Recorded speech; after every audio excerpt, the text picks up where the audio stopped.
शेर और चूहे की कहानी देखने वाले हैं। एक मर्तबा का जिक्र है। एक बहुत घना जंगल था।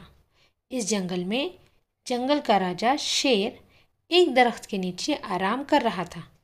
एक चूहे ने इसे देखा। वो दुम के जरिए शेर की पीठ पर चढ़ गया और पूरे जिस्म पर कूदने लगा। वो शेर के मुंह पर से बैठकर फिसलने लगा। अचानक शेर नींद से जाग गया। वो आग बगोला हो गया। उसने उस छोटे से चूहे को अपने पंजों में दबोच लिया और गुस्से से बोला, ए शरारती चूहे, मुझे परेशान करने की हिम्मत कैसे हुई? अब देखो मैं तुम्हें क्या सजा देता हूँ। अब मैं तुम्हें खा जाऊंगा। चूहा डर गया। वो डर से कांपने लगा और शेर से दरख्वास्त करने लगा। ओ जंगल के राजा, मुझे माफ कर दो। मुझसे गलती हो गई। मुझे जाने दो। मैं तुम्हारे किसी दिन काम आऊंगा। शेर ने एक जोरदार कहकहा लगाया और कहा, सच में तुम मेरे काम आओगे? तुम इतने छोटे से चूहे हो, तुम क्या मेरी मदद करोगे? तुम मजाक कर रहे हो। खैर छोड़ो, यहाँ से चले जाओ।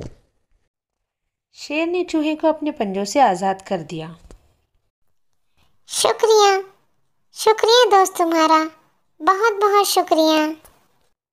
ये कहकर चूहा वहाँ से चला गया। कुछ दिनों बाद शेर एक शिकारी की जाल में फंस गया। वो जोर जोर से गुर्राने लगा।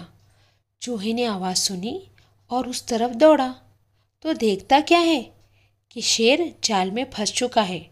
उसने अपने सभी दोस्तों को बुलाया। सभी चूहे जमा हो गए और अपने तेज़ और नुकीले दांतों से जाल को कुतरने लगे। उन्होंने शेर को आज़ाद करा दिया। शेर ने कहा, शुक्रिया मेरे प्यारे चूहे, तुमने आज मेरी जान बचाई। तुमने मुझसे जो वादा किया उसको पूरा किया। शुक्रिया। इस कहानी से हमें ये सबक मिलता है कि अपनी बहादुरी पर कभी घमंड ना करें। किया हुआ वादा पूरा करने की कोशिश करें। किसी की गलती पर उसे माफ़ करना सीखें। किसी को हकीर ना जाने।